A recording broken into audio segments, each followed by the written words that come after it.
요한복음 9장 3절, 6절, 7절, 11절 이렇게 나누어서 핵심적인 구절만 한번 같이 읽도록 하겠어요. 요한복음 9장 전체가 다 읽어야 되겠지만 그러나 우리가 핵심적인 3절, 6절, 7절, 11절 요 말씀을 같이 읽고 이제 말씀 한번 나눠보도록 하겠습니다. 요한복음 9장 3절입니다. 예수께서 대답하시되 이 사람이나 그 부모의 죄로 인한 것이 아니라 그에게서 하나님이 하시는 일을 나타내고자 하심이라. 6절이에요. 이 말씀을 하시고 땅에 침을 뱉어 진흙을 이겨 그의 눈에 바르시고. 7절입니다. 이르시되 실로암 못에 가서 씻으라 하시니 실로암은 번역하면 보냄을 받았다는 뜻이라. 이에 가서 씻고 밝은 눈으로 왔더라. 11절이요.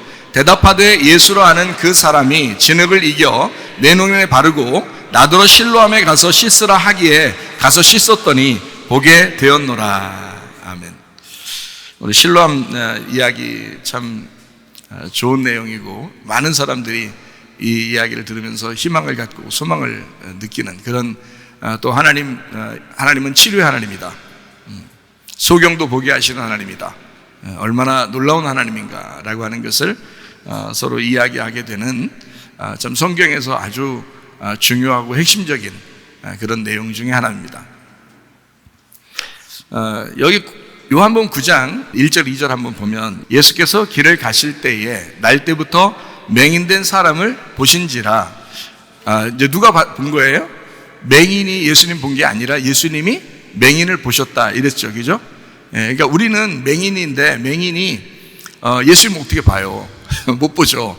예수님이 우리를 봐야 무슨 문제가 해결되고 예수님이 우리를 봐야 이제 그때부터 역사가 시작되는 겁니다. 그렇죠? 그래서 이제 예수님이 보셨다 그랬어요. 맹인을 보셨다. 그리고서 이제 2절에 보니까 이렇게 돼 있어요.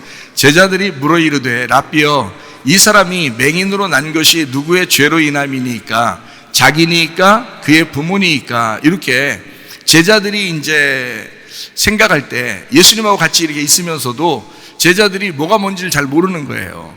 자, 맹인이 생긴 것은 맹인은 원래 이제 안 보이는 거죠. 안 보이는 거니까 어둡잖아요. 어두우면은 뭐라 그래요? 어두우니까 사람이 어두우면 뭐라 그래요? 그걸 맹인이라고 그러죠. 물론 맹인이라고 그러는데 어두우면 맹인은 눈을 감았으니까 어둡죠. 어두우면은 안 보이잖아요. 어두우면. 그러니까 어둡다는 말을 성경에서는 뭐라 그래요? 죄인이라고 그러잖아요. 어두운 걸 죄인이라고 한다고. 그러면 빛이 오면요. 그러면 이제 죄가 없어졌다는 얘기예요. 그러니까 빛이 왔다 그러면 죄가 없어졌다는 얘기고 어둡다 그러면 죄가 있다고 하는 거거든요. 죄가 있으면 어떻게 해요? 죄는 사망을 가져오죠. 그래서 죄가 있어서 모든 사람이 죽는 거다 이런 이야기죠. 나 지난주에 죄 졌는데 나 이번 주 죽는 거 아니야? 이런 그런 말 아닙니다. 그런 거 아니에요. 이건 영적 사망을 의미하는 거예요. 그러니까 하나님과 분리가 된다는 것입니다. 어두워지면 하나님과 분리가 된 거다. 이렇게 이제 보는 거죠. 그걸 죽음이라 이렇게 성경에서는 표현을 하고 있는 거예요. 그러니까 이거를 지금 누가 물어봤냐면 제자들이 물어본 거예요. 맹인을 예수님 봤더니 제자들이 물어본 거예요. 뭐라고 물어보냐면 이 사람이 이 죄가 누구 때문에 생긴 거예요. 그래요. 그러니까 맹인이 지금 우리나라로 말하면 눈이 안 보이는 장애를 가진 장애우들을 우리가 보면서 저 죄인이야 이렇게 말하는 사람 한 명도 없잖아요. 근데 성경에서는 그렇게 얘기한다고. 왜냐하면 이렇게 얘기하는 이유가 율법적이기 때문에 그렇습니다. 구약의 율법은 죄를 안 졌으면 맹인이 안 됐을 텐데 이렇게 생각하는 거예요. 근본적으로. 근데 죄가 있으니까 하여튼 누군가는 죄를 지었거나 본인이 죄를 지었거나 어쨌든 죄가 있으니까 맹인이 되었지라고 율법은 생각하는 거예요. 근데 예수님은 그렇지 않거든요. 예수님은. 그런데 제자들은 그렇게 생각한 거예요. 누구 죄 때문에 그래요? 이러는 거예요. 부모 죄 때문에 이렇게 해서 유전적으로 내려와서 죄가 3, 4대는 내려오잖아요. 죄를 지면 3, 4대는 내려온다고요. 그래서 부모가 죄 져서 이게 내려와서 맹인이 된 것입니까? 아니면 본인이 혹시 죄를 져서 그렇게 된 것입니까? 라고 이제 물어본 거거든요. 1절에 9장 1절을 한번 보면 이렇게 되죠. 날 때부터 맹인 됐다 그랬잖아요. 날 때부터, 그죠? 예수님이 가시는데 날 때부터 맹인이니까 날 때부터 죄인인 거야. 그러면 우리가 날 때부터 죄인이죠. 우리는 원래 그렇게 생각을 하죠, 물론. 근데 이 맹인이 날 때부터 이 사람의 죄 때문에 그럴까? 아니면 부모의 죄 때문에 그럴까? 이게 의문이 나겠죠. 실제로 율법적으로 보면은 의문이 난다고요. 그래서 그거를 제자들은 좀 필터를 이제 장착하고서 얘기를 했어야 되는데 예수님한테 필터 없이 그냥 막 얘기를 한 거예요. 예수님이 어떤 분이신데 필터 없이 그냥 막 얘기해요. 부모 죄 때문에 그래요? 아니면 이 사람 본인의 죄 때문에 그래요? 라고 당연히 물어볼 걸 물어본 거예요. 물어볼 걸. 자, 그러니까 예수님께서 이 맹인을 딱 대하여 볼 때 이제 3절에 이야기를 하죠. 예수님이 대답하시는 겁니다. 야, 이 사람이나 그 부모 죄가 아니야. 이렇게 얘기해요. 이 사람 죄도 아니고 부모 죄도 아니야. 그러면 예수님은 근본적으로 지금 뭐를 얘기하는 거예요? 뭐로 판단해서는 안 된다는 거야. 율법으로 판단해서는 안 되는 문제야. 이런 말이죠. 사람들은 율법으로 판단하길 원하죠. 선과 악으로 판단하죠. 누구 잘했대, 누구 못했대. 이런 얘기 하잖아요. 누군 좋대, 누군 나쁘대. 이렇게. 근데 예수님은 그렇게 판단할 문제가 아니야. 사람은 그렇게 판단해서는 안 돼. 그 말이죠. 그죠? 이 사람이나 그 부모의 죄로 인한 것이 아니야. 이건 선악의 문제가 아니야. 이 말이에요. 그죠? 율법의 문제가 아니야. 자, 그에게서 하나님이 하시는 일을 나타내고자 하는 거다. 하나님이 하시고자 하는 일. 그러면 이 사람은 오히려 날 때부터 맹인이 되었기 때문에 하나님의 일이 이 사람을 통해서 이루어지게 되는 거예요. 맹인이 안 됐으면요, 하나님의 일을 이루어지지 않아요. 하나님의 일을 못 하는 거예요. 근데 맹인이니까 하나님의 일을 할 수 있도록 된 거예요, 이 사람이. 그러니까 예수님의 그 관점하고 제자들의 관점이 완전히 반대죠. 제자들은 혹시 이 사람 죄 때문에 그런가, 이 부모의 죄 때문에 그런가, 죄에 대해서 딱 찝으려고 했는데, 정확하게 판단을 딱 했는데, 판단을 정확하게 해줄 줄 알았더니 예수님께서 두리뭉실 뭐라고 그러냐면 하나님의 영광을 위해서 그런 거야. 이 사람이 맹인이 되었기 때문에 하나님의 일을 할 수 있게 된 거야. 이렇게 얘기한 거예요. 그러니까 완전히 다른 얘기를 한 거죠. 예수님하고 제자들 얘기가 서로 완전히 다른 얘기를 한 거예요. 자, 제자들이 먼저 물어봤어요. 그리고 예수님이 제자들에게 대답해주고, 그리고 실로암 못가에 가서 씻으라고 이 사람 맹인을 고쳐주셨습니다. 자, 이 맹인이 누구라는 거예요? 맹인이 누구라는 거예요? 제자들이라는 거예요. 제자들은 지금 눈이 멀었잖아요. 무슨 말인지 아시겠어요? 눈이 어두워요. 그래서 이 사람 맹인이 누구의 죄 때문에 그런지, 부모 죄인지 자기 죄인지 좀 구분을 못하고 있는 거예요. 그래서 이걸 좀 한번 알려달라는 거예요, 예수님한테. 근데 예수님은 유일하게 눈뜬 자예요. 하늘에 눈을 뜬 자예요, 예수님이.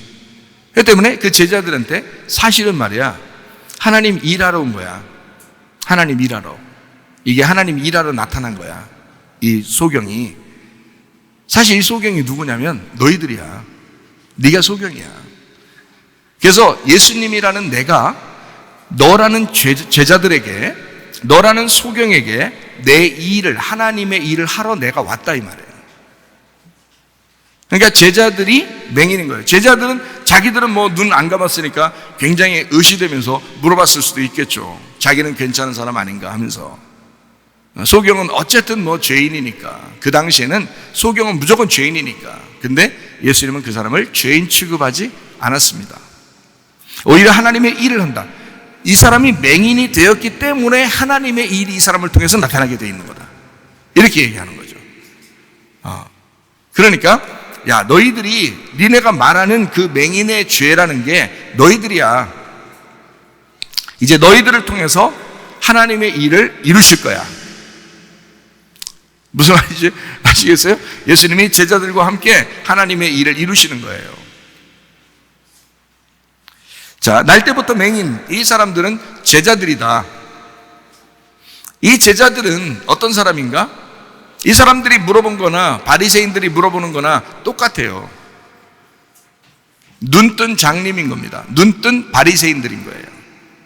이 제자들이 물어보는 그 스타일하고 바리새인들이 옆에 있었으면 바리새인들도 똑같이 물어봤겠죠. 그렇죠? 그러니까 제자들한테 예수님이 대답해 주는 거나 바리새인들한테 대답해 주는 거나 똑같죠. 예수님도 대답이.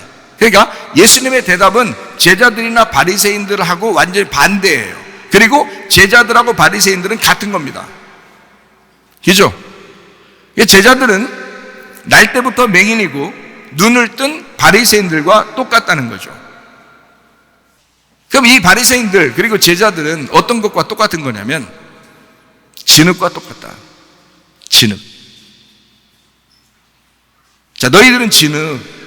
내가 너희들을 빚어내지 않으면 도자기가 만들어지질 않아. 그릇이 만들어지질 않아. 너희들은 그냥 진흙이야. 너희들은 진흙과 같아. 흙으로 사람을 만들잖아요, 하나님이. 그죠? 흙으로 사람 만들 때 하나님은 거기에다가 뭘 집어넣었어요? 생기를 불어넣어. 이거 어떻게 알았어요, 여러분? 성경에 나오니까 알죠. 창세기 2장 7절에 나와 있는 말씀이죠. 진흙에다가 생기를 불어넣어서 진흙이 살아난 거거든요. 그러면 예수님께서 지금 이 진흙에다가 뭘 발랐죠? 예, 침을 발랐어요. 그러니까 침을 발라서 진흙이 살아나도록, 침을 발라서 진흙이 살아나도록 하는 장면이 요한복음 9장에 나타나고 있어요.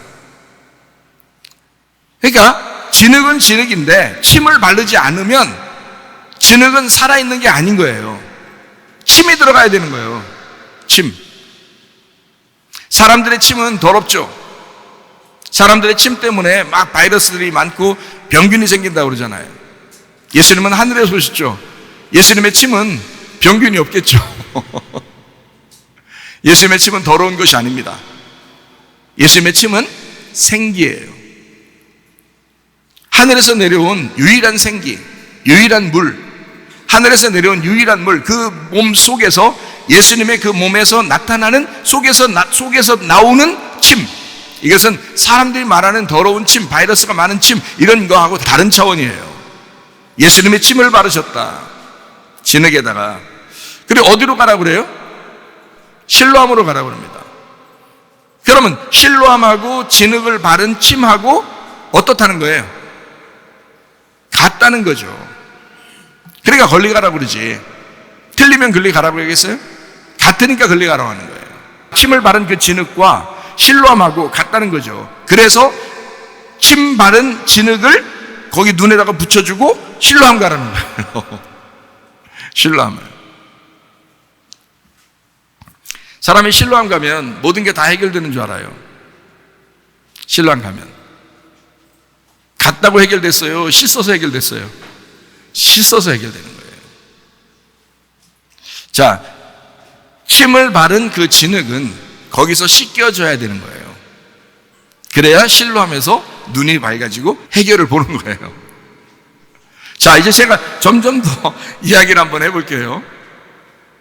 이 실로암이라고 하는 건 원래 뜻이 뭐냐면 보냄을 받았다라는 뜻이라고, 요한복음 9장 얘기죠. 보냄을 받았다라고 나와 있어요. 그러면 보냄을 받았다라는 그 실로암이라고 하는 그 말이 누가 보냄을 받은 거예요?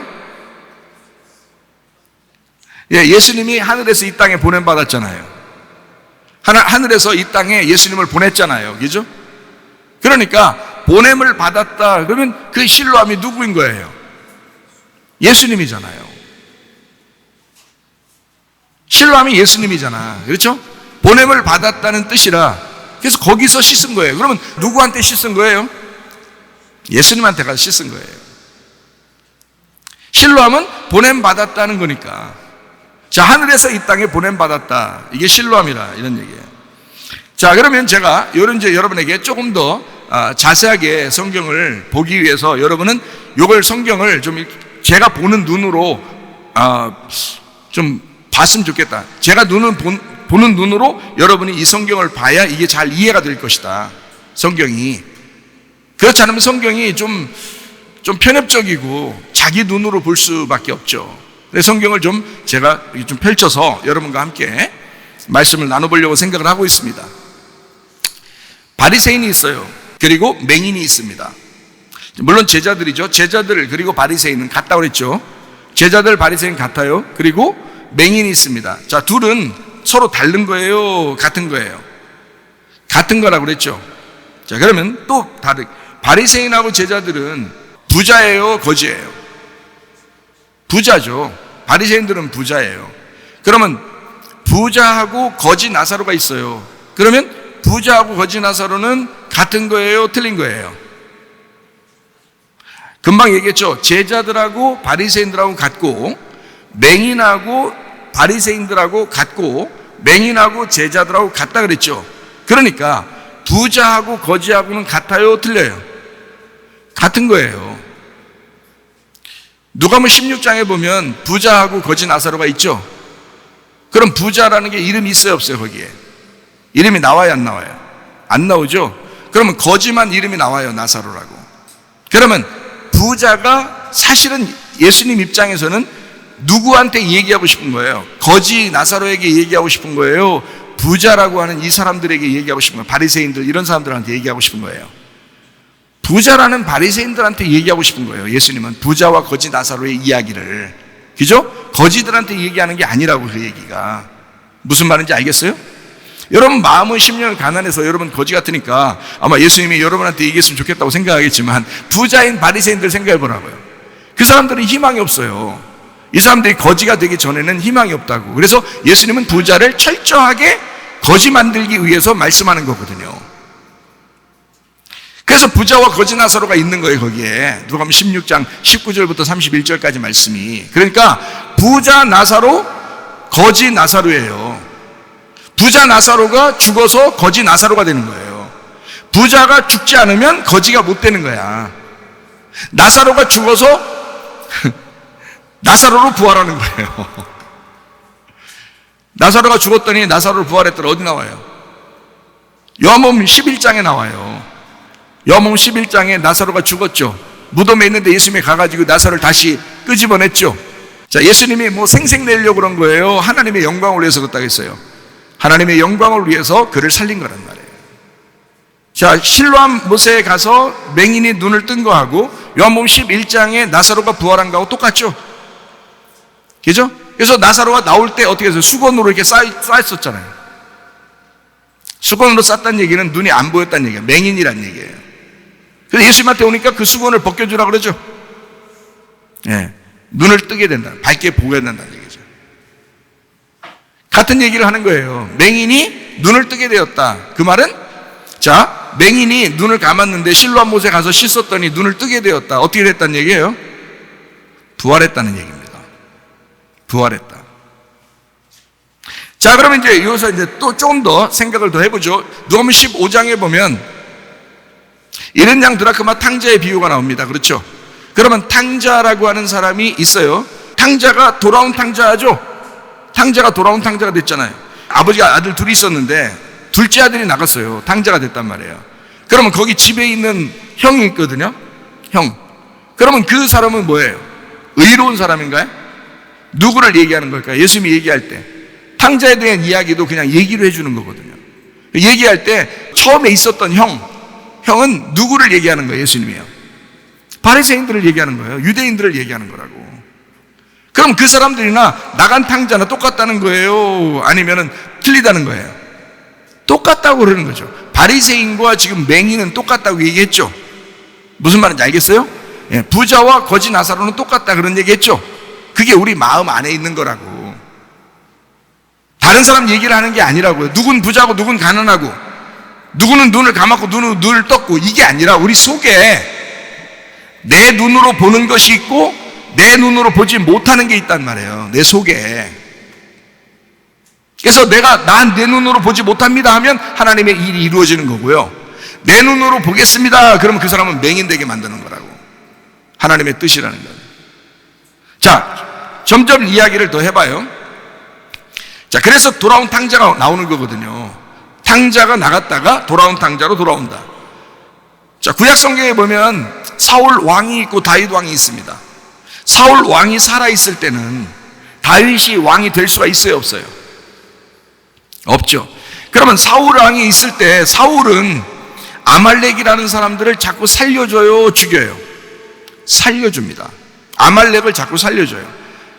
다윗이라고 하는 사람은 아말렉이라는 이름만 들으면 다 죽여요. 아말렉이라는 이름만 들으면 남녀노소 할 것 없이. 다윗은 누구한테 배운 걸까요? 예, 사무엘한테 배운 거예요. 사울이 어떻게 해서 멸망했다는 걸 알죠? 사울이 어떻게 해서 멸망했어요? 아말렉 살려줘서 멸망한 거예요. 하나님 버린 거라고요. 그거를 다윗에게 철저하게 가르쳤겠죠. 야, 하나님이 아말렉 살리면 하나님 버린다더라. 내가 직접 듣고 아는 거야. 다윗에게는 철저하게 조심시켰겠죠. 그러니까 다윗이라는 사람은 아멜렉만 나오면 다 죽이는 거 그냥. 사람 죽이는 게 그게 쉬운 거예요? 예? 어려운데도 다 죽여요. 우리에게 말씀하시고 싶은 것이 있겠죠. 우리의 속에 사울과 다윗이 있다는 거예요. 그래서 사울은 자꾸 육체를 따라가는 거예요. 다윗은 영을 따라가는 거고. 그래서 사울은 육체를 따라가기 때문에 이거를 뭐라고 하면 음녀라 그러는 거예요. 음녀. 다윗은 영을 따라가니까 이걸 뭐라 하면 그리스도의 신부가 된다 이렇게 얘기하는 거예요. 그래서 이 사울이라는 사람이 아말렉을 살려줬을 때 하나님이 굉장히 싫어한 게 왜 그런 것 같아요? 출애기 17장에 보면 말이에요, 모세 때 여호수아가 밑에서 막 싸우고 모세는 두 손 높이 들고 하나님 앞에 기도하고 모세가 손을 들면 이기고 손을 내리면 지고 막 이런 게 있었죠. 그 누구와의 싸움이에요? 아말렉과의 싸움이에요. 아말렉과의 싸움인데 거기서 승리했어요, 안 했어요? 아론과 훌이 옆에 붙잡아 놓고 딱 손을 갖다 안 내려오도록 딱 돌로 받쳐놨거든요.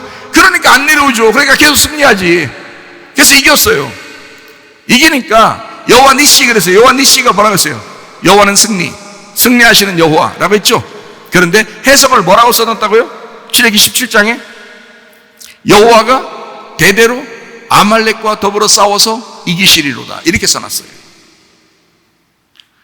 거기에 왜 계속해서 싸워서 아말렉하고 계속 앞으로도 싸워서 이길 것이다 라고 왜 써놨겠어요? 거기다 해석은 그렇게 하면 안 되죠. 원래 여호와 니시니까 여호와가 승리하셨다, 승리하시는 여호와 이렇게 딱 끝나야 되는데 왜 대대로 아말렉과 싸워서 승리하리라 했을까? 왜냐하면 이 아말렉은 여러분 속에서 없어지지 않는, 죽을 때까지 있는 존재이기 때문에 그렇습니다. 여러분이라는 육체, 태어날 때부터 가지고 있는 운명, 여러분의 약점들 이런 것들은 안 없어져요. 죽을 때까지 계속 가지고 가는 거라고 이게. 그래서 그때 대대로 하나님께서 싸우시니까 여러분이 기도하고 하나님 앞에 맡겨야 된다는 거예요. 그래야 승리할 수 있다는 거예요. 하나님이 승리해 주신다는 거예요. 그래서 여호와 니시 그러는 거거든요. 우리가 이기는 게 아닙니다. 하나님이 하시겠다는 얘기예요. 그거를 믿으라는 거거든요. 그거를 사울은 안 믿은 거예요. 사울은 그렇게 하지 않은 거예요. 그래서 아말렉 살려주고 그래서 멸망당한 것입니다. 다윗은 사무엘의 이야기를 철저하게 듣고 순종이 제사보다 낫구나라는 걸 철저하게 듣고서 순종했던 겁니다. 결국에는 이스라엘 전체에서 모든 초창기부터 지금까지 모든 왕 중에 가장 위대한 왕을 누구로 뽑아요? 다윗 왕이라고 그러잖아요. 여러분 순종한, 하나님 앞에 순종한 그 사람은 범죄 안 했나요? 밧세바와 함께 그렇게 음란한 범죄를 했어요. 그럼에도 불구하고 초대부터 지금까지 다윗만큼 위대한 왕은 없었다 이렇게 말하잖아요. 왜? 그는 하나님께 대하여는 철저하게 순종하려고 했던 사람이다. 그거를 성경에서 기록해 주고 있단 말입니다. 자, 무슨 말인지 아시겠죠? 그러니까 자, 사울왕, 육체, 음녀 이거 같은 거죠. 그러면 다윗왕, 영, 신부 이거 같은 거죠. 그러면 이게 두 개가 어디에 있다고요? 우리 안에 있다고. 그래서 음녀가 신부 돼야 되고 사울왕이 다윗왕 돼야 되고 우리 속에서 육체가 영으로 바뀌어야 된단 말이에요. 여러분 속에 당신들에게 얘기하는 거라고, 우리에게 얘기하는 거라고 이 말씀은. 그러면 잘 보세요. 바리새인과 맹인과 제자들은 지금 같다고 그랬죠? 같으니까 이 사람들은 실로암 예수님하고 같아요, 틀려요?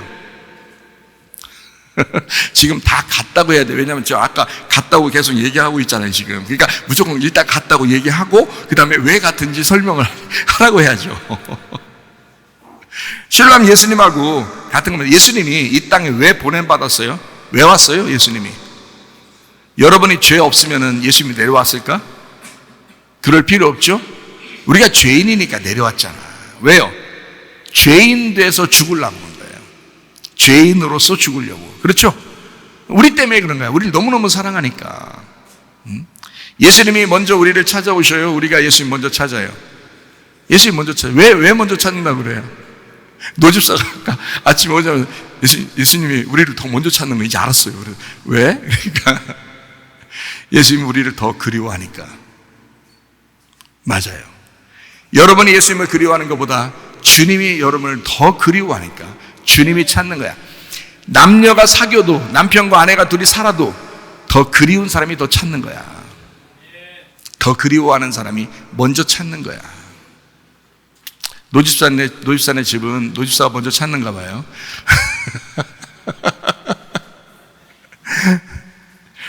어쨌든 더 그리워하는 사람이 찾는 거야.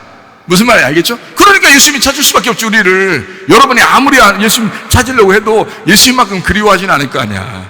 예수님이 우리를 너무 그리워하시는 거죠.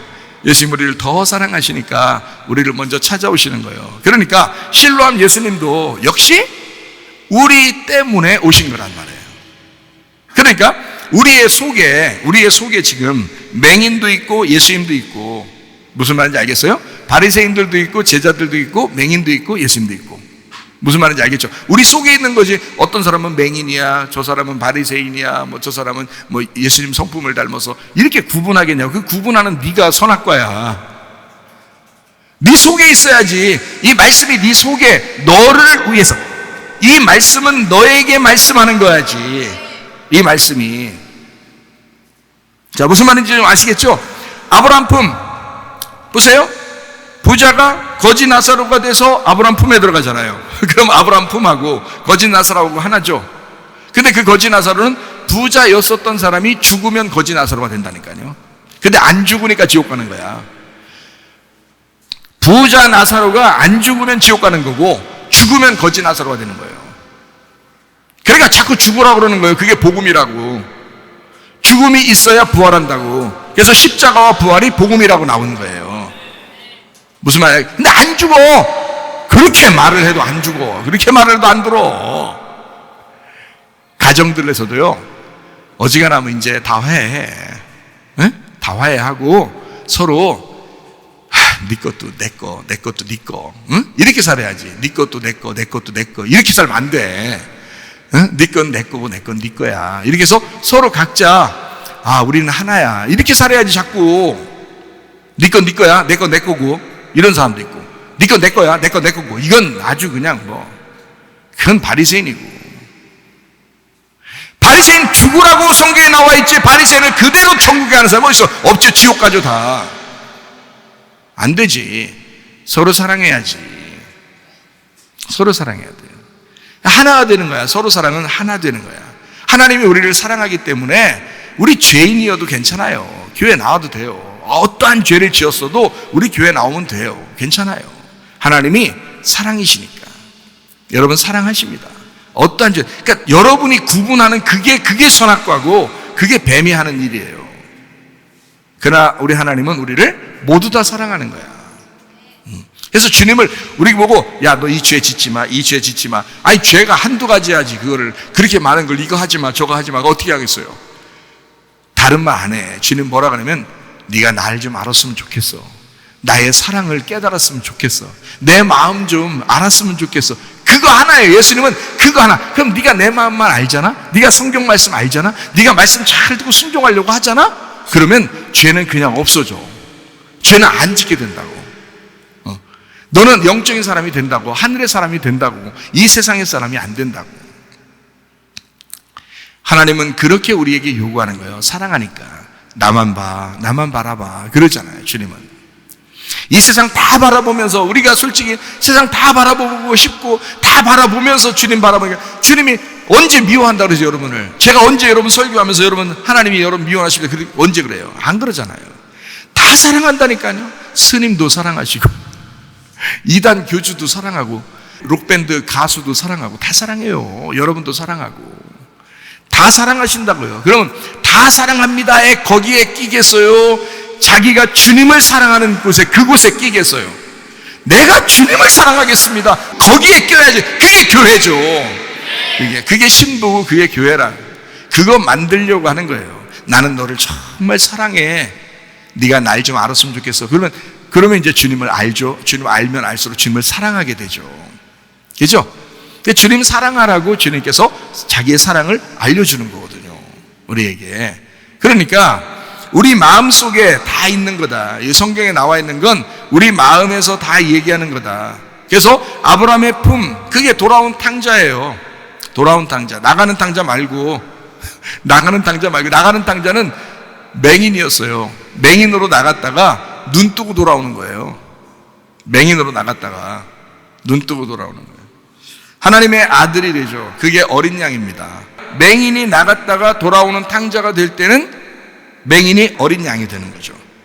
하나님의 아들이 되는 거란 말이에요.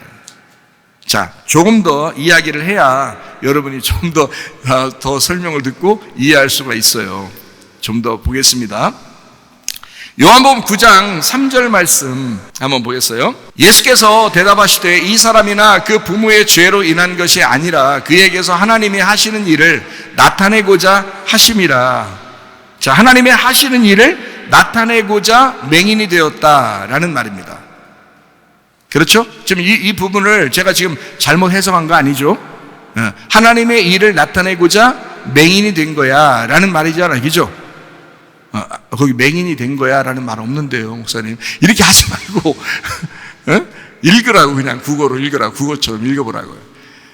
하나님의 하시는 일을 나타내고자 맹인이 된 거야. 9장 1절 2절에 이미 그 말이 나와 있죠. 이 사람 맹인이 된 것은 누구 죄 때문에 그렇습니까? 라고 얘기하면서 맹인은 죄인데 이 죄가 누구 때문이에요? 라고 질문하는데 3절에 예수님이 대답하는 거죠. 이거는 누구 때문에도 아니고 이 맹인이 된 거는 하나님의 일을 나타내고 싶어서 맹인이 된 사람이야, 이 사람이.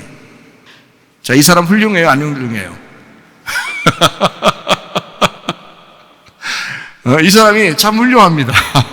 하나님의 일을 나타내고자 맹인이 되어 있는 사람이잖아요. 훌륭하죠? 예.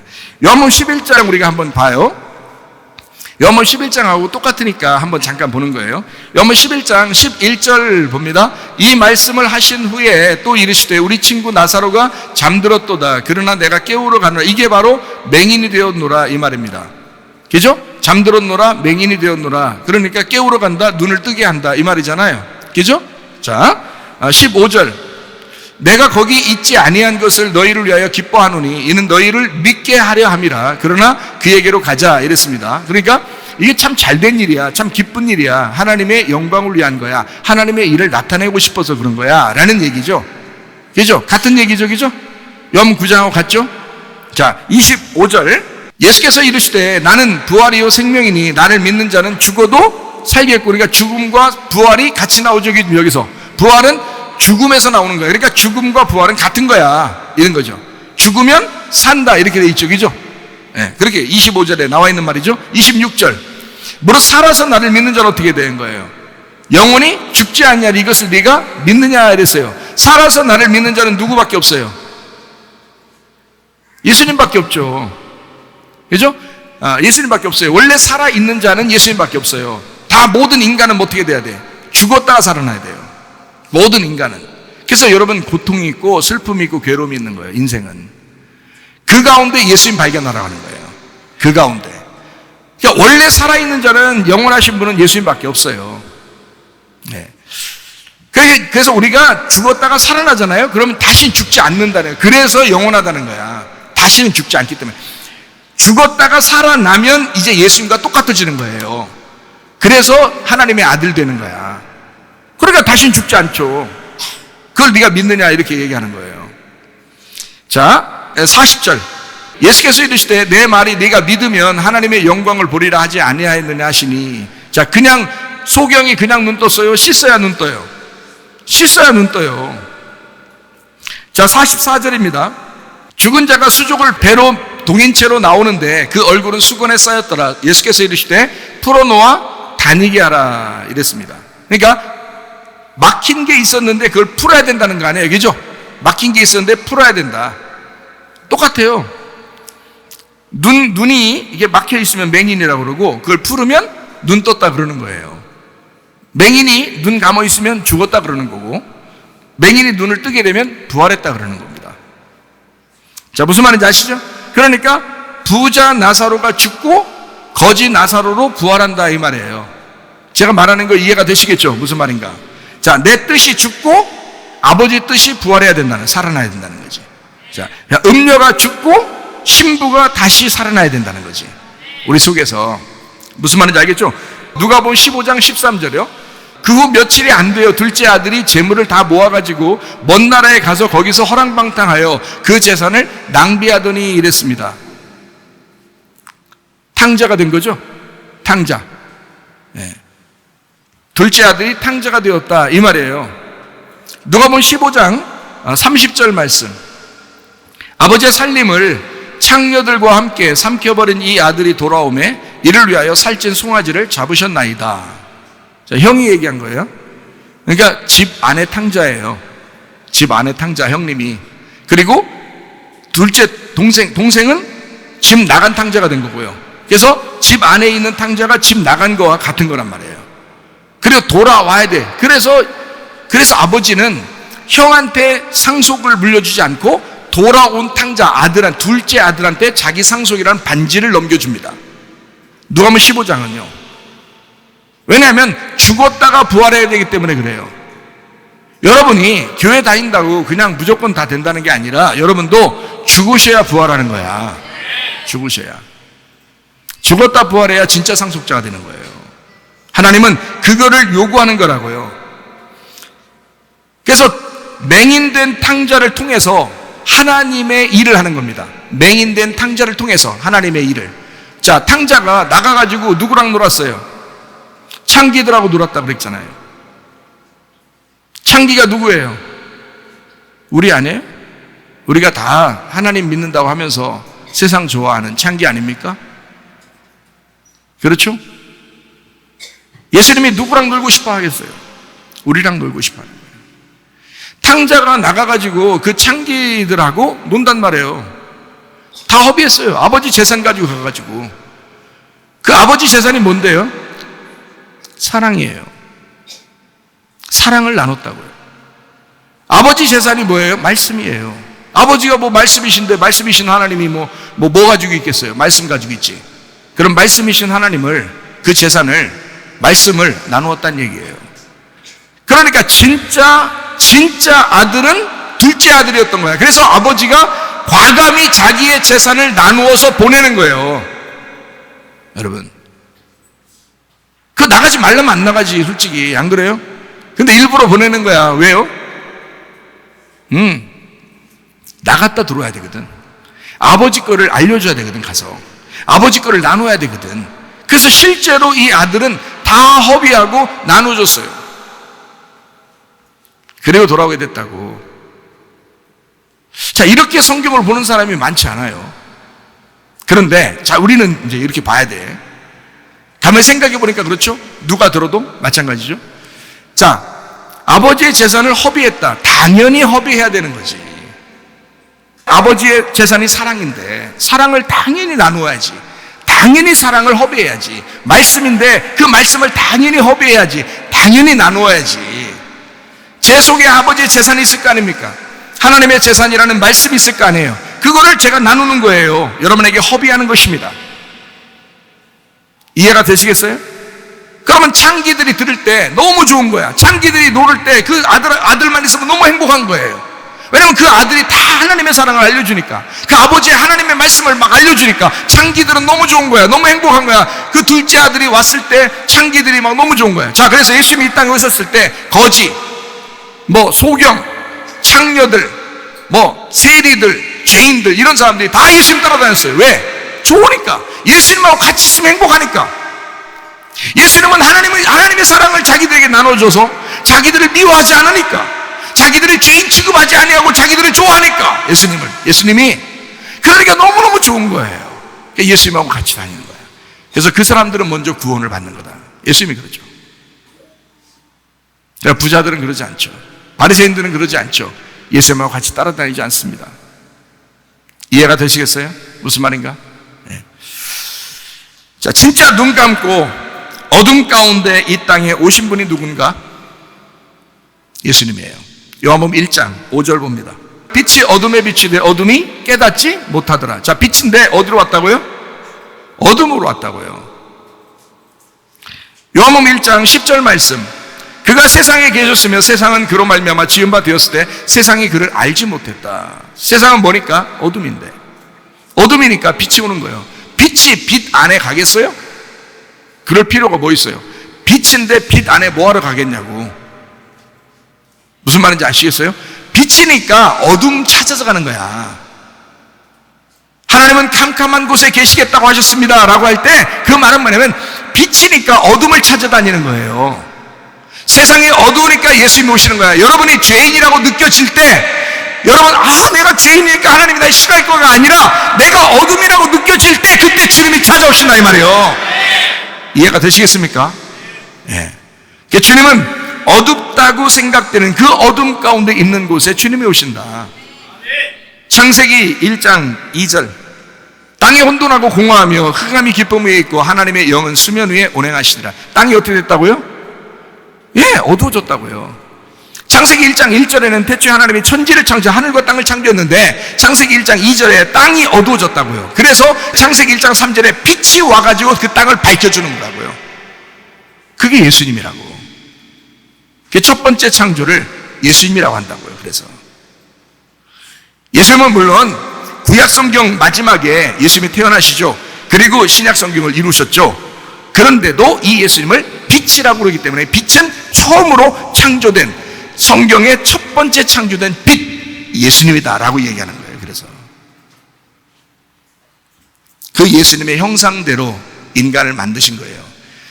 그 빛의 형상으로 우리 인간들을. 그래서 그 천지 창조의 질서로 우리를 회복시키는 게 우리 하나님의 일이시라고요. 그게. 그러려니까 자기 아들이 이 땅에 오게 된 것입니다. 진짜 눈 감고 어둠 가운데 태어난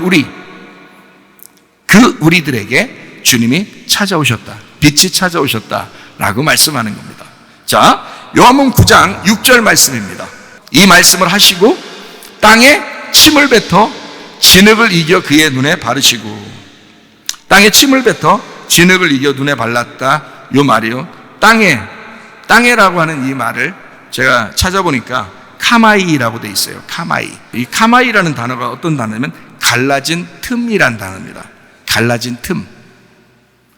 이게 카스마에서 왔어요. 틈, 공간에 대해서 나온 거거든요. 그러니까 갈라진 거예요. 갈라진 곳에 침을 바른 거예요. 발랐다는 말이 에피크리오라는 말이고, 발랐다, 기름을 붓다, 문지르다라는 말이에요. 헌신하다, 기름 바르다 라는 말이에요. 그러니까 갈라진 틈에 기름을 부었다, 기름을 발랐다, 침을 넣었다 이 말이거든요. 이게요. 자, 갈라진 틈에 사람을 창조하시고 어디다가 생기를 불어넣었죠? 콧구녕에다가. 콧구녕은 어떻게 생겼어요? 뭘로 막혀 있어요? 뚫려 있어요. 뚫려 있으니까 그 안에다가 생기를 갖다 집어넣지. 그렇잖아요? 예, 코 숨이 탁 떨어지면요 가버려 그냥. 예, 코가 구멍 뚫려 있으니까 그 안에다가 집어넣는 거예요. 그렇게 이것처럼 침을 바르는데 어디다가 침을 바르냐면 갈라진 틈 사이에다가 침을 바르는 거예요. 갈라진 틈에다가 침을 발랐다. 이렇게 나와 있는 거거든요. 잘 보세요. 갈라진 틈을 침으로 생기로 말씀으로 메웠다. 거기에다가 채웠다. 자, 갈라지니까 거기에다가 생기로 집어넣었다. 갈라지니까 거기다가 말씀을 집어넣었다. 그 갈라지니까 거기다 침을 뱉었다. 이 말이에요. 예수님의 침은 생기니까. 무슨 말인지 아시죠? 침도 물이에요, 물. 예수님은 물이시죠. 하늘의 물이라고 그러죠. 아니, 여러분, 요한복음 4장 보면 알잖아요. 하늘의 물이 이 땅에 내려왔다 그러잖아요. 그죠? 하늘의 물이 이 땅에 내려왔다. 야, 땅에 있는 물 이거 맨날 마시던 여자한테 예수님이 뭐라 그래? 야, 너 하늘에서 내려온 물 그거 마시면 뭐가 안 마를 텐데. 그러잖아요. 그죠? 여러분 봐요. 물을 한 일주일 동안 여러분 안 마시고 침 뱉으려고 해봐. 뱉어 찍었어, 침이? 물을 마시니까 침이 더 잘 나오는 거야. 네? 어떤 사람이 그러대? 나 요즘, 목사님, 오줌이 안 마래요, 요즘. 오줌이 안 마래요. 오줌이 안 나오려다 그래서 걱정된다고 그러더라고. 그런 사람이 있더라고. 제가 봐라, 가만히 생각하니까. 물은 얼마나 마셔요? 그러니까, 물을 잘 안 마신데 가만히 생각하니까. 물이나 많이 마셔가서, 물이나 많이 마셔. 그거 해결되는 거, 그거. 기도 안 해도 그냥 그거 낫는 거예요. 물 많이 마시면 오줌 금방 나와. 근데 오줌이 안 나고, 가만히 생각해. 이 사람이 밥 먹을 때도 물 안 마시고, 뭐 할 때도 물 안 마시고. 자꾸 그랬대야, 며칠 동안. 그럼 당연히 오줌 안 나오지. 물을 마시면 침이 더 많이 고이고, 침이 막 말할 때도 나오고, 물 마시면. 오줌도 많이 나오고 그러는 거예요. 예수님은 뭐라고 그러냐면 땅의 물이 아니라 하늘의 생수라고 그래. 하늘의 물이라고 그래. 하늘의 물이니까 이 침이 나오는 것은 생기, 물이, 생수가 나오는 거란 말이에요. 하늘의 물이 나온 거라고. 침 뱉어서 그냥 낫게 하면 어때? 좀 젠틀하게, 멋있게, 인텔리전트하게 좀 탁 나서 그러면 딱 낫고 그러면 얼마나 좋아. 침 예수님 꼭 그런 방법을 취했을까 하는데, 여러분 그런 방법이라고 생각하지 말고 예수님을 잘 생각해 보시라지. 예수님을. 지금 창조 때로 돌아가는 거예요. 인간을 창조할 때 그때로 돌아가는 거라고. 지금 갈라진 틈에 콧구녕에다가 구멍 내놓고 하나님 거기다가 생기를 불어넣어 주듯이 여러분 안에 말씀이 왜 안 들어가느냐? 갈라진 틈이 없으니까 말씀이 안 들어간다 이 말이야. 여러분 마음에 갈라진 틈이 생겨야 말씀이 들어갈 거 아니야 이 말이에요. 이해가 되시겠습니까? 갈라진 틈이 없으니까 생기가 들어갈 수가 없어. 침이 들어갈 수가 없어. 말씀이 들어갈 수가 없어요. 여러분 갈라진 틈을 내야 돼. 하나님 나 찢어졌어요. 나 갈라졌어요. 내 마음이 찢어져요. 나 힘들어요. 나 좀 힘들어. 너무 어려워요. 나 맹인 같아요. 어려워요. 앞에 아무것도 안 보여요. 하나님 나 힘들어요. 슬퍼요. 이런 사람에게 우리 하나님 너 틈 생겼니? 너 드디어 틈 생겼어? 그러면 침 탁 뱉잖아요. 하나님 말씀이 딱 들어간다 이 말이에요. 거기에 생기가 들어간다 이 말이에요. 그 사람 살아나요. 말씀 때문에 살아나는 거예요. 말씀 내가 맨날 들어도 난 살아나는 것 같지도 않고 네가 틈이 안 생겨서 그래요. 틈이 안 생겨서. 그렇게 찢어지라고 그래도 안 찢어져. 틈을 내서 그 안에 침을 발랐다. 잘 생각해봐요. 진흙 속에 침이 들어가 있겠어요? 침 속에 진흙이 들어가 있겠어요?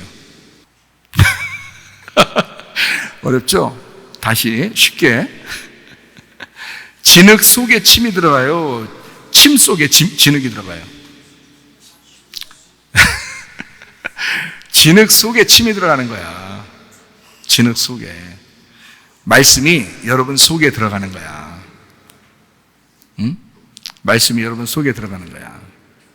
그래야 여러분이 살아나는 거야. 여러분의 세상이 살아나는 거야. 죽은 영혼들이 살아나는 거야. 자, 봐요. 진흙이 이렇게 있죠. 한 무더기가 있을 거 아닙니까? 진흙을 예수님이 이렇게 떴을 거 아니에요? 아무리 크게 떠도 이렇게 손으로 떴을 거 아니야? 그럼 거기다가 틈을 이렇게 벌려서 침을 이렇게 뱉으면 그 진흙이 이제 침하고 이렇게 이겨지는 거죠. 이렇게. 자, 그런데 이 진흙이 이만큼 있는데 거기다가 침으로 이렇게 흥건하게 만약에 이 침으로 덮으려고 그러면 봐요. 침을 얼마나 뱉어야 돼, 거기다가. 진흙 한 손에다 들고서 침을 얼마나 서가지고 뱉어야 이게 침이 흥건하게 되겠어. 어떤 거겠어, 여러분? 침이 흥건하게, 침이 겉으로 있겠어? 진흙 속에 침이 들어가겠어? 진흙 속에 침이 들어가는 거야. 그래서 갈라진 틈 안에 침이 들어갔다. 이 말인데, 이게 왜 이런 얘기를 하느냐? 진흙이라고 하는 나에게 침이라고 하는 그 생기, 그 말씀이 들어간 예수란 말이에요. 그러니까 나라는 진흙 속에 예수님이 들어오는 거야. 자, 여러분 옆에서 한번 쳐다봐요. 누가 보여? 예수님 보여, 안 보여? 네? 보여, 안 보여? 안 보인다니까. 근데 그 속에 예수님이 있겠어, 없겠어? 있어요. 그 속에 예수님이 있어요. 근데 뭐만 보여? 진흙만 보이는 거야. 예수님이 속에 들어가 있는데 진흙만 보이는 거야. 네 존재가 그렇다는 거예요. 네 존재가. 맹인의 수준이라는 게 그런 정도라는 거야. 그게. 그러니까 속에 말씀은 들어가 있어. 근데 이게 진흙만 보이잖아. 그렇죠? 인간이 다 그래요. 그래서 예수님도 그렇게 오신 거예요. 자, 요한복음 9장 11절에 대답하되 예수라는 그 사람이 진흙을 이겨서 내 눈에 바르고 나더러 실로암에 가서 씻으라 하기로 가서 씻었더니 보게 되었노라. 이렇게 얘기했거든요. 진흙이 보이는 거지 침이 보이질 않아요. 그렇죠? 이 속에 들어가 있다고요. 근데 진흙이 보인다고. 자, 요한복음 1장 14절 말씀. 말씀이 육신이 되어 우리 가운데 거하시며 우리가 그의 영광을 보니 아버지의 독생자의 영광이요 은혜와 진리가 충만하더라. 우리가 보니까 눈을 떠서 보니까 은혜와 진리가 충만하신 분이 예수님이었어. 말씀이 보이는 거야. 그런데 보통 사람들이 볼 때는 말씀이 보였겠어요? 육신이 보였겠어요? 육신이 보이는 거지. 예수님의 육체가 보이는 거지. 그러니까 예수님이 돌아다니실 때 저 예수라는 인간이 자꾸 보이는 거예요. 그러니까 죽이는 거야, 여러분. 이해가 돼요? 그렇게 죽임 당하러 오신 분, 그 죽임 당하러 오신 분이 맹인인 예수님이란 말이에요. 그거를 이 맹인을 통해서 자기를 보여주는 거예요, 지금. 그래서 맹인 너희들은 뭐냐? 진흙 속에 있는 침은 있는데 진흙으로 덮여 있는 이 사람이다. 말씀이 육신이 되어 온 그 사람이 맹인인 거야. 하나씩 더 껍질을 벗겨봐요. 말씀이 육신을 입고 오신 예수님이니까 육신이 보인단 말이에요. 그렇죠? 요한복음 1장 14절의 말씀에 이것이 똑같이 그 진흙을 이겨서 침을 뱉어 그 진흙을 이겨서 맹인과 하나가 되었다. 맹인이라는 육신을 설명하려고 하는 거죠. 근데 그 맹인도 눈을 감고 있잖아. 태어날 때부터. 자, 예수님이 맨정신으로 이 땅에 내려올 수 있어요, 없어요? 없어요. 눈 감았으니까 내려오는 거야. 정말 이거 잘 알아야 돼요. 맨정신으로 못 내려오는 겁니다, 예수님이요. 인간으로 예수님 오실 때는 눈 감고 내려오시는 거예요. 여러분을 눈 뜨고서 여러분을 정죄하고 내려오면 어떻게 내려오겠어요? 예수님이 이 땅에 내려오면서 당신이라는 죄인을 볼 때 죄라는 것이 드러나 그대로 여러분을 선악간에서 심판하면서 내려오신다면 여러분이 어떻게 구원받겠어요? 예수님은 태초부터 이 땅의 죄인들을 위해 내려올 때 맹인으로 내려오시는 거야. 눈 감고 내려오시는 거야. 너라는 인간을 볼 때 맨정신으로 못 보겠다는 거야. 눈 감고 보겠다는 거예요. 눈 감고 보니까 다 이뻐 보이는 거지. 눈 감고 보니까. 네? 그래서 맹인들끼리 둘이 결혼하면은 이 세상에서 최고 잘생긴 남자하고 산다 그러고 이 세상에서 최고 예쁜 여자랑 산다고 그렇게 얘기한다잖아요. 네. 하긴 그렇게 상상하고 사는 게 훨씬 낫죠. 안 보이니까 자기들끼리 얘기하는 거예요. 우리 주님도 우리를 볼 때 그러신다고. 눈 감고 나 정신 나갔어. 너만 보면 나 너만 보면 눈꺼풀 씌워서 안 보여. 그냥 아무것도 안 보여. 뭐 다 사랑하면 콩깍지 씌운다 그러잖아요. 콩깍지 이렇게 씌운 것처럼 막 그냥 무조건 좋잖아. 그러니까 결혼도 하고 그러죠. 3년까지는 그렇죠. 그게 그렇게 다 콩깍지 씌우는 거야. 우리 주님도 솔직히 우리하고 사랑하고 싶어서 콩깍지 쓰고 내려온 거예요. 그래서 콩깍지라는 얘기가 우리나라 사람들이 자꾸 얘기하는 게 그래서 그런 거예요. 그게 진짜 그 성경적인 얘기야. 누가 만들어냈는지 모르지만 저 콩깍지 씌웠구만. 그게 진짜 성경적인 얘기예요. 그거 진짜 하나님적인 얘기예요. 하나님이 그렇게 하셨다고. 눈에 콩깍지 쓰고 내려오셨다고. 창세기 2장 7절 말씀. 여호와 하나님이 땅의 흙으로 사람을 지으시고 생기를 그 코에 불어넣으시니 사람이 생명이 된지라. 생기를 불어넣으셨다.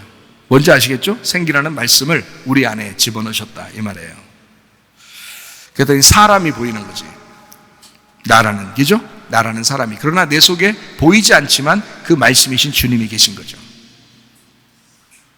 요한복음 9장 7절 말씀. 이르시되 실로암 못에 가서 씻으라 하시니 실로암은 번역하면 보냄을 받았다는 뜻이라. 이에 가서 씻고 밝은 눈으로 왔더라. 거기에 실로암 번역하면 뭐라고요? 보냄을 받았다는 뜻이라 이렇게 했죠. 보냄을 받았다라고 했어요. 실로암 보냄을 받았다. 거기로 누가 보냄 받았어요? 실로암이라는 못에 누가 보냄을 받았어요? 예? 맹인이 보냄을 받았잖아요. 자, 그 실로암 못이 있는데 거기에 누가 보냄을 받았어요? 맹인 보고 가라고 했잖아요. 맹인 보고 가라고 하니까 그러니까 실로암이 그 맹인을 받은 거예요. 무슨 말인지 알겠어요? 네. 그러니까 실로암에 맹인을 보냈잖아. 그러면 이 땅에 누가 오셨어요? 맹인이신 예수님이 이 땅에 오셨다니까? 보냄을 받았다고. 그게 실로암이라고. 그래서 예수님을 실로암이라고 그러는 거예요. 예수님을. 이 땅에 보냄받은 자, 예수님. 맹인 오신 분, 맨정신 우리를 사랑하지 못하시는 분. 눈을 감아서야만 진짜 사랑하시는 분. 그래서 눈 감고 사랑하시는 분. 눈 딱 감고 내 사랑하자. 진짜 눈 딱 감고 사랑하는 사람도 있죠. 그래요. 우리 주님이 그러신 분이에요. 내가 눈 딱 감고 사랑하자. 그 주님 마음이에요. 그 주님 마음 가지신 분들이야. 얼마나 감사해요.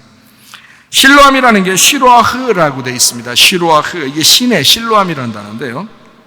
시냇물, 이게 실로암. 쉐라흐에서 나왔어요. 이 쉐라흐가 던지는 무기, 투창입니다. 그러니까 창을 던지듯이 촥 던져져서 오는 걸 얘기하는 거예요. 쉐라흐에서 왔어요. 이게 보내버리다, 떠나보내다, 임명하다, 씨뿌리다, 퍼뜨리다 라는 단어예요. 그러니까 실로암이라는 그 자체는 이 땅에 하늘에서 보냄받은 씨 뿌리러 오신 분이에요. 그게 예수님이란 말이에요. 그게 실로암이라는 거예요. 씨 뿌리러 오신 분. 그 씨를 받으러 맹인이 가는 거예요. 그래서 맹인이 안 된 사람은 실로암 못 가는 거야. 자기 눈 떠서는 실로암에 갈 수 없어요, 여러분. 그래서 맹인된 사람이 실로암에 가서 씻고 보게 되는 것입니다. 이게. 자, 실로암 못이라고 했어요. 못, 콜림베드라라는 단어인데요. 콜림베드라. 이게 목욕탕입니다. 이게 수영장이라는 단어예요. 목욕탕, 수영장. 성경에서 아주 수영할 정도로, 목욕할 정도로 막 이런 물들이 있죠. 성경에 물이 막 나오죠. 홍해바다 같은 거, 요단강, 뭐 이런 거 있죠. 그리고 몸을 씻는 거, 성막에 물두멍 이런 거 있죠. 이런 것들이 바로 그 실로암 못이에요. 실로암 못. 우리를 씻어주는 곳. 뭐 쉽게 얘기해서 세례나 침례. 세례는 씻는다 그러고 침례는 씻어서 목욕시켜 죽인다 이런 얘기고요. 구원받고 침례를 받고 다시 성소에 들어가서 예배를 드릴 수 있도록 만들어주는 거. 이게 바로 실로암 못이에요. 그러니까 실로암 못은 우리를 씻어주는 곳이죠.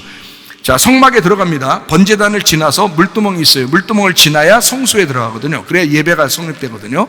그러니까 여기 물두멍이라고 하는 건 성경에 유월절 어린 양의 피로 구원받은 사람들이 홍해바다를 왜 건너서 광야에 와야 되는가? 광야에 있는 사람들이 요단강을 왜 건너서 가나안 땅에 들어가는가라고 하는 것은 씻는 거란 말이에요. 죄를 씻는다. 죄를 목욕한다. 그래서 다 씻어낸다. 죽는다. 그래서 죽음의 장소를 거쳐 부활한단 말이에요.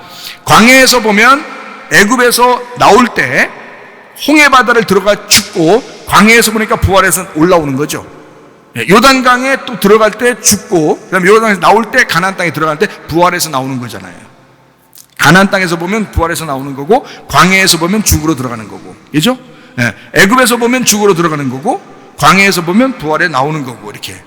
그렇게 만들어 놨다고요, 성경이. 그러니까 세례, 곧 침례라고 하는 씻는다, 죽는다 라는 것이 같은 의미로 되어 있다고요. 누구는 막, 야, 세례가 맞아, 뭐 침례가 맞아 이런 거 싸울 필요 없어요. 그게 아니라 씻는 것이 죽는 거란 말이에요.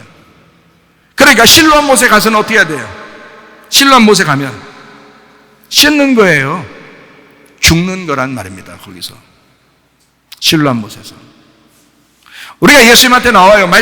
말씀 듣습니다. 교회 나와요. 말씀 들어요. 그럼 어떻게 돼요? 여러분, 살려 죽여. 죽여요. 죽는 게 눈을 뜨는 거니까. 그게 사는 거니까. 맹인은 거기서 씻어야 하니까. 죽어야 하니까. 무슨 말인지 아시겠죠? 진짜 예배는 어떻게 들어요? 구원받고 침례나 세례를 받아 씻어서 성소에 들어가 예배를 드리는 거예요. 그래야 진짜 예배다 이 말입니다. 자, 우리 성경 하나만 보고 마치도록 하겠습니다. 요한복음 9장 11절 말씀입니다. 대답하되 예수라 하는 그 사람이 진흙을 이겨 내 눈에 바르고 나더러 실로암에 가서 씻으라 하기에 가서 씻었더니 보게 되었노라 이랬습니다. 씻는다, 죽는다는 말이에요. 씻어 죽어. 그러면 침례를 말하는 거죠. 그 씻어 죽으니까, 침례를 받으니까, 씻으니까 눈을 뜬 거예요. 그러니까 부활한다 이 말이거든요. 그죠? 그러니까 씻고 죽는다는 말이 부활한다는 말과 같은 말이죠. 그죠? 자, 씻어 이 말은 죽는다 이 말이고, 이건 침례를 얘기하는 거예요. 자, 눈을 떴다는 말이 부활한다는 말이거든요. 그러니까 어떻게 해서 눈을 뜨게 됐어요? 씻으니까, 죽으니까 눈을 뜨게 되었다, 부활했다 이 말이잖아요. 자, 제가 성경을 보는 눈 좀 아시겠어요? 이해가 되시겠어요? 어떤 사람이 설교를 듣다가 연락이 와요. 연락 와가지고, 목사님 설교 들 어떤 건 참 어려워요, 뭐 이런 얘기를 해요. 그래도 계속 들어봐요. 쉬워져요. 그렇게 얘기하거든요. 지금도 아마 예배 드리고 있을 수 있겠네요. 어쨌든 자꾸 온다고 그래. 그리고 저 그냥 들어요. 그냥 말씀 그냥 들으시라고. 거기서 그냥 자꾸 근데 여기 오면은 좀 그래요. 나중에 무슨 계기가 돼서 올 수 있으면 오지만 일부러 올 필요 없습니다. 설교 많이 들으시면 돼요. 거기서. 그래서 아마 온라인으로도 예배 드리고 아마 그러는가 본데요. 보니까. 자, 어쨌든 온라인이든 오프라인이든 예배를 이렇게 함께 참여하면 참 좋습니다. 말씀을 영으로 진리로 말씀을 예배하니까, 그래야 좋은 거니까, 우리가 살아나는 거니까. 부활이라고 하는 건 뭐냐면요, 안식하는 거거든요. 부활은 안식하는 거, 쉬는 걸 얘기하는 거죠. 그냥 막 놀고 먹는 게 아닙니다. 쉬는 걸 얘기해요. 주님 안에서 쉼을 갖는다 이 말이거든요. 이게 지성소를 짓는 것을 안식이라고 그래요. 그러니까 지성소를 짓는 거예요. 자, 뜰에 들어가서 성소에 가가지고 지성소로 가는 거예요. 그 지성소에 가면 거기에 속죄소가 있고, 그 속죄소가 법궤의 뚜껑이거든요. 거기 하나님이 앉아 계신다 그러는 거예요. 거기 하나님 보좌가 앉아 계신다. 하나님 보좌에 앉아 계신다는 게 그 지성소 뚜껑이에요. 그러니까 우리는 지성소를 짓고 지성소를 만들어 보좌를 잘 만들어서 거기 그 주님과 함께 앉는 거, 이건 쉬고 놀고 먹는 게 아니란 말이에요. 이 말은 그걸 안식이라 그런다고요. 그래서 점점 안식으로 들어가는 거예요, 우리가. 그래서 진정한 안식이라고 하는 건 아버지의 일을 하는 거, 그걸 안식이라 그러는 거예요. 우리는 지금 아버지 일을 하고 있습니다. 이걸 안식이라고 그러는 거예요. 자, 씻는다는 말은 뭐라고요? 정리합니다. 침례를 얘기해요. 침례나 세례, 씻는다. 이거를 다른 말로 말하면 죽는다, 이렇게 표현하는 거예요. 그 죽는다는 말은 어떻게 해요? 눈을 뜬다는 말이죠. 내가 죽으니까 눈을 뜨게 되죠. 그죠? 내가 살아있으면 눈이 안 떠진 거예요. 예수님 볼 때는 내가 살아있으면 내 뜻이 살아있잖아, 내 생각이 살아있잖아, 내 의견이 살아있잖아. 그러니까 하나님 볼 때는 내가 눈이 안 뜬 거지. 내가 죽었을 때, 내 뜻이 사라졌을 때, 내 생각이 없어졌을 때, 내 의견이 없을 때, 그때 비로소 하늘에서 볼 때는 너 눈 떴구나 이러는 거예요. 너 드디어 눈이 떠졌구나 이 말이거든. 그러니까 죽어야 눈을 뜨는 거야. 씻어야 눈을 뜨는 거다 이 말이에요. 무슨 말인지 알겠죠? 예. 그래서 눈을 뜬다 이 말은 버린다 이 말이에요. 나를 버린다, 넘어간다 이 말이에요. 죄에서 넘어간다 이 말이에요. 홍해를 건너간다, 이게 씻는다는 말이에요. 요단강을 건너간다, 이걸 씻는다 그래요. 씻는다, 치료한다. 너 이제까지 병이 있었는데, 맹인이었는데 씻는다, 치료한다 그 말이야.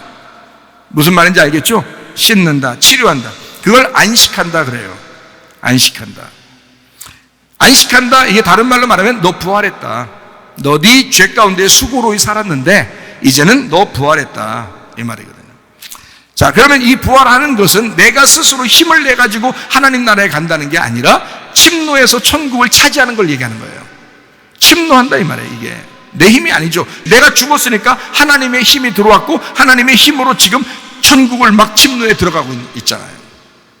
전진해 나가는 거죠. 그래서 양을 아예 단어를 뭐라고 했다고요? 프로바톤. 한 걸음씩 앞으로 나간다. 이걸 양이라 그랬다고요. 뒤로 뒤처지는 게 아닙니다. 옛날에 신앙이 내가 뭐 옛날 좋았는데 지금은 뭐 별거 아닌데, 야, 그럼 네가 별거 아닌 사람인 거야. 옛날의 신앙보다 지금이 점점 더 앞으로 가고 있어야 되는 거야. 누가 보더라도 야, 이 사람 진짜 믿음의 사람이다, 우리가 본받아야 할 집사님이다, 뭐 이렇게 나와야죠. 우리가 본받아야 할 목사님이다, 우리가 본받아야 할 집사님이다. 작년보다 올해가 더 그렇고 올해보다 내년이 더 그러네, 더 진짜 집사 같으네, 더 진짜 목사 같으네, 뭐 이렇게 돼야지. 그래야 진짜인 거예요. 왜 진짜였다가 가짜 되느냐 이거야. 가짜였던 사람이 진짜가 돼야지. 음녀였던 사람이 신부가 돼야지 신부였던 사람이 음녀가 되냐 이거야. 말이 안 되죠. 성경적이 아닙니다. 양은 반드시 한 걸음이라도 앞으로 나가는 것입니다. 네. 그렇기 때문에 그것을 침노한다, 앞으로 나아간다, 정복한다 이런 얘기예요. 그래서 누굴 정복하겠어? 나를 정복하는 거야. 나를 정복해 나가는 거예요. 그걸 예배한다 그러는 거예요. 그걸 먹는다 이렇게 말하는 거죠. 하나님의 말씀을 먹는다. 네, 나를 먹는다 이런 거죠. 주님을 먹는다. 그러면 씻으면 그냥 한번 씻으면 끝났어요? 아니면 날마다 씻어야 돼요? 날마다 씻어요. 말씀을 한 번 들으면 끝나? 계속 들어야 돼. 계속 들어야 돼. 그래서 씻는다 그러면 여기서 가서 씻으라 하기에 가서 씻었더니 보게 되온다. 한 번 씻었는데 눈 떴어. 이제 끝. 야, 그 끝난 거 아니야. 너 날마다 씻어야 되는 거야. 날마다. 그러면 이 날마다 씻는다는 말은 날마다 세례받아야 돼. 날마다 침례받아야 돼. 그 말이죠. 날마다 그거 죽는 거야. 날마다 눈 떠야 되는 거야. 날마다 널 버려야 되는 거야. 날마다 네 의견 버리고 네 생각 버리고 네 뜻 버리고 네 생각 버려야 되는 거야. 날마다 먼저 그 나라와 그의 의를 구해야 되는 거야. 날마다 넘어가야 되는 거야. 그 자리에서 멈추면 안 되는 거야. 날마다 넘어가야 되는 거야. 날마다 홍해바다를 건너야 되는 거야. 날마다 요단강 건너야 되는 거야. 날마다 치료받아야 되는 거야. 날마다 눈이 떠야 되는 거야. 날마다 안식해야 되는 거야. 날마다 부활해야 되는 거야. 날마다 침노에 들어가야 되는 거야. 날마다 전진해 나가야 되는 거야. 날마다 너를 정복해 나가야 되는 거야. 날마다 예배해야 되는 거야. 날마다 말씀을 먹어야 되는 거야. 그 말이잖아요. 한 번 씻었으니까 끝났어요? 그 사람은 끝났는지 모르지만 우리는 끝나지 않았어요. 말씀을 보고 있는 우리들에게는 끝나지 않았습니다. 그래서 바울은 구원받고 난 다음에 고린도전서 15장 31절에 형제들아 내가 그리스도 예수 우리 주 안에서 가진 바 너희에 대한 나의 자랑을 두고 단언하노니 나는 날마다 죽노라 이렇게 얘기하는 것입니다. 여러분과 저는 나는 날마다 죽노라. 바울이라고 하는 사람이 이렇게 고백할 때는 뭐가 있는 거예요. 이 말씀을 뭐가 깨달은 거 있는 거예요. 그렇죠? 나는 날마다 죽노라. 다른 말로 말하면 뭐예요? 나는 날마다 침례받노라. 나는 날마다 씻노라. 나는 날마다 눈을 뜨노라. 나는 날마다 부활하노라. 나는 날마다 예배하노라. 나는 날마다 하나님의 사랑을 받노라. 나는 하나님의 사랑 안에 살고 있노라. 이 말이거든요. 나는 날마다 그 말씀대로 사노라. 나는 그 말씀을 날마다 먹고 사노라. 이 말이거든요. 여러분 주님의 사랑 가운데 거하시기를 바랍니다.